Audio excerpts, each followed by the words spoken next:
Proses pemeriksaan perkara hingga keputusan menjadi kegiatan utama hakim konstitusi dalam bekerja. Untuk memutus perkara, para hakim bekerja dengan cermat, teliti, dengan memperhatikan berbagai aspek yang bersifat judicial resistant dan judicial activism. Kedua hal ini perlu dipahami oleh ahli dan masyarakat hukum, termasuk mahasiswa. Untuk itu, Hakim Konstitusi Eni Nurbaningsih memaparkan hal tersebut kepada para mahasiswa hukum dari berbagai universitas dalam opening ceremony CLFest 2024.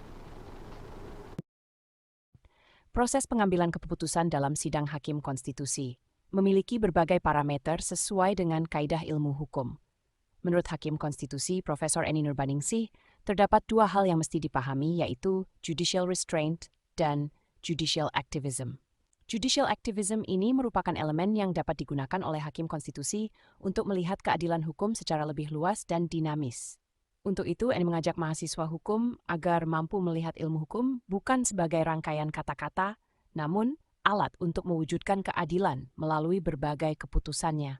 Tadi saya menyampaikan materi terkait dengan tema pada hari ini, yaitu bagaimana MK itu dalam menerapkan hukum untuk memutus perkara itu tidak hanya melihat pada batasan-batasan yang ditentukan oleh hukum, juga ketika batasan itu tidak mencukupi untuk memberikan perlindungan hak warga negara, MK juga kemudian bisa memutus dengan menggunakan metode judicial activism seperti itu. Oke, dan kenapa Prof. Eni mengambil materi itu untuk disampaikan?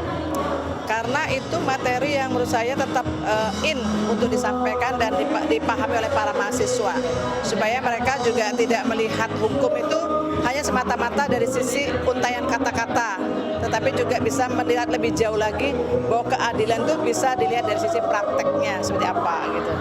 Eni berharap melalui Constitutional Law Festival ini, para mahasiswa ilmu hukum akan semakin terasah untuk melakukan pendalaman ilmu hukum, termasuk hukum konstitusi, sebagai aset masa depan bangsa.